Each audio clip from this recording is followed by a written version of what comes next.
Again, Merry Christmas.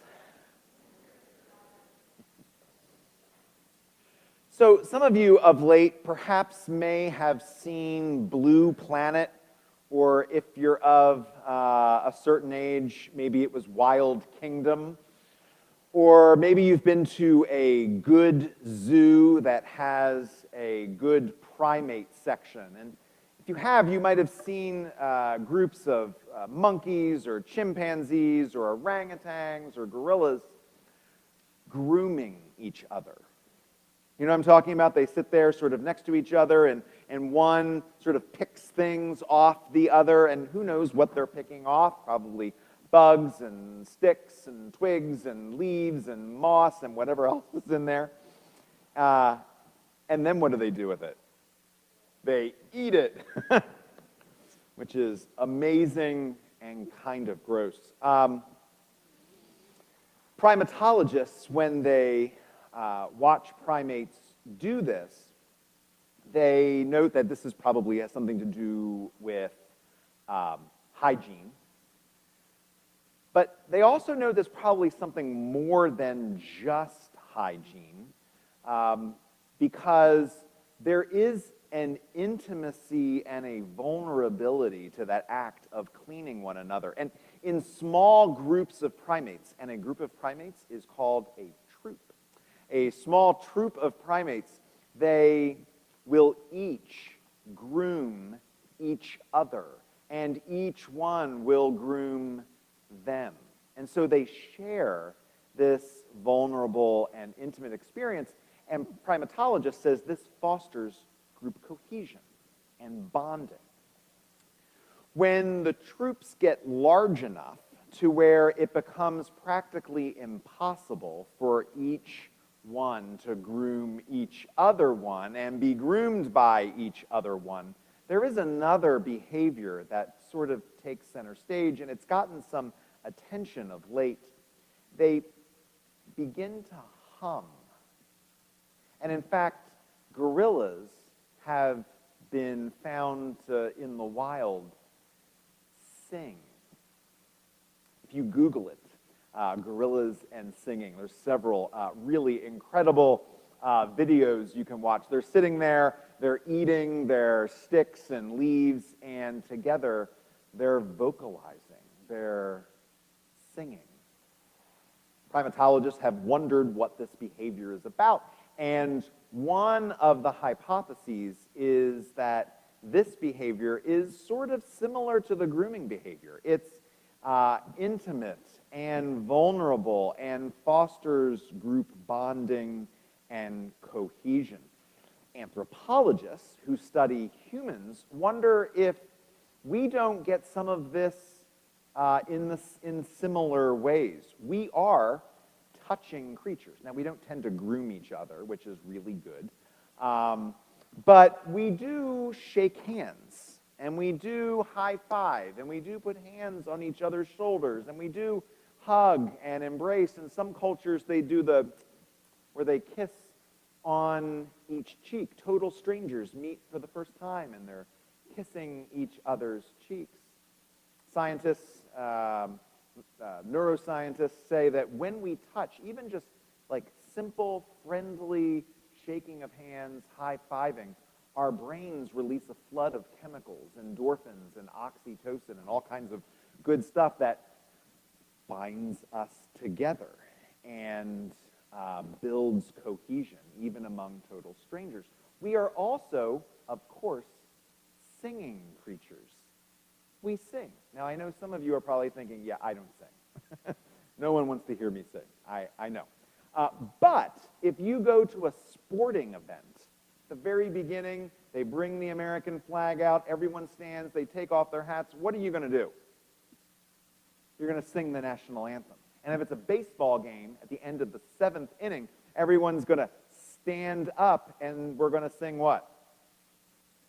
Take Me Out to the Ballpark, unless you're in Boston when they're going to sing Sweet Caroline, right? And so you're going to have people that wouldn't be caught dead singing in a choir, singing at the top of their lungs, Sweet Caroline, bump, bump, bump, right? At a birthday party, when they bring out the cake, and the candles are lit. We're going to sing Happy Birthday at Christmas. A bunch of us would gather down in the center of town, about 1,000 of us, and sing Christmas carols. We are singing creatures. Neuroscientists and other scientists, when they study human singing, all kinds of wonderful things happen there too. Singing has the effect of lowering our blood pressure, releasing us from anxiety. The Alzheimer's Society has a program called Singing Together because singing has an effect of enhancing memory and cognition. And so they bring Alzheimer's patients together to sing to help mitigate some of the effects of that horrible disease. When groups sing together, I find this to be amazing. Our hearts sync up. Our heartbeats begin to sync. At the 1 o'clock service, we had Emma Lanice here, who is a music therapist. And at the back door, she said, that's called entrainment. There's even a word for it. When we sing together, we breathe together, and our hearts beat together, because these are intimate acts, and they bring us together and bond us. Now, I know that you all have this, you're short-circuiting in the back of your head and thinking, no, you just told us 10 minutes ago that we can't sing. And I know. We can't. And for the past 8, 9, 10 months, we haven't been able to touch either. I could probably count on one hand the number of times I've shaken someone's hand in the last 6 months. And then I go and I wash my hands because we're so trained to do that. Those of us who are huggers aren't able to do that anymore. This disease, this pandemic, has robbed us of so much. It has robbed us of health and life and our friends and our neighbors and the simple things that bind us together. As I read the story of Christmas in Matthew and Luke, there wasn't a lot of singing going on. You know, for a holiday which is known for its voluminous amounts of singing and carols and secular music and sacred music, you know, Mary and Joseph, there's no evidence they were singing in the manger. For as many carols as there are of animals singing, you know, like the Friendly Beasts, which is one of my favorite hymns, and Dominic the Donkey, which is not one of my favorite hymns, there's no evidence that the animals were singing anything. The shepherds weren't singing. Not even the Magi coming from the east were singing "We Three Kings from Orient Are." But did you notice there was one group of singers? Who were the singers? The angels. The angels. Even when no one else and nothing else would sing, the angels sang. There's not a whole lot of evidence in the New Testament stories of the birth to say that there was a lot of touching going on, except the fact that Jesus was wrapped in swaddling cloths and laid in the manger. That requires some touching. But you don't have to be a biblical scholar or an ancient historian to know that there was a lot of touching going on. You just had to have ever been in a room with a baby. All of the creche scenes that we have here in our various homes where Joseph and Mary are there with their hands folded. No. They were hugging and holding and kissing their newborn son. When the shepherds came in from the cold, surely they touched this child. They touched his forehead. They put their finger in Jesus' hand, and the grasping reflex made him grab their finger. They ran their fingers through his hair if he had any. And when the Magi traveled hundreds of miles carrying their heavy gifts and riding on uncomfortable camels, surely they didn't stand there with their hands awkwardly in their pants saying, I like your baby. No, they picked up Jesus and they held him. The incarnation, Jesus coming into the world, was and is, at its core, an intimate and vulnerable act. Imagine God running the incarnation by you. Okay, imagine him saying, okay, I created everything, and everything was going fine for about a chapter and a half, and then you all totally blew it. And so I'll fix things. Here's what I've decided. I'm going to come among you. I'm going to come among you as one of you, but I'm not just going to like drop from the heavens as a fully formed adult. I'm going to be born into the world just like any of you. I'm going to need to be conceived.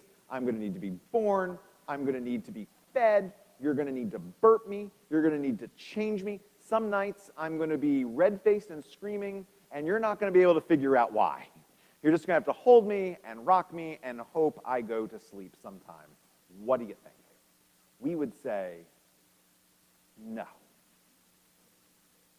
No. You're God. You can't, we're not changing you. We're not burping you. That's too much. That's inappropriate. We can't do that. I don't know what we'll do. We'll figure it out. We'll try and be better. Maybe the government will come up with an answer. That was a laugh line. We'll figure it out, God. We'll figure it out. God is never worried about being too vulnerable or too intimate with us. That isn't on his radar. That isn't on his dashboard. The only thing on his dashboard is us. The only thing on his radar is you. And if what it took was coming as an infant and being burped and fed and changed to show us the depth of his love for us, then that is what he would do. This Christmas is going to be different than any other Christmas that we have ever celebrated in our lives. And hopefully it'll be different than every other Christmas here on after. Hopefully we don't have to do this again. As horrible as this pandemic has been, though, if we're able to see a little silver lining, perhaps it might be that everything we used to do that we just ran on autopilot, we just did it because we always did it, everything now requires forethought and thinking through every step. I was literally on the beach this summer. I was sitting on the beach when our music director texted me with questions about Christmas. And it was then that we began the conversation of how we would celebrate Christmas. And then it was conversations with our verger and our parish administrator and the wardens and the vestry. We've been talking about how we were going to do this for the last 6 months. Everything needs to be thought through. And that's not always a bad thing, because when you think things through, perhaps the true meaning is able to bubble to the surface. And so this year, when we're unable to sing, perhaps like the first Christmas, we would allow the angels to sing on our behalf. Perhaps on this Christmas, when we are not able to just touch and hug everyone we see, perhaps we would allow this to be a time that we allowed ourselves to be touched by God and to reach out and touch God. Perhaps this Christmas we would reframe things where we saw the most important thing was to sync our hearts up with God's heart. So the things that breaks God's heart breaks ours, and the things that stir God's heart would stir ours. And heaven and earth would be joined. come in.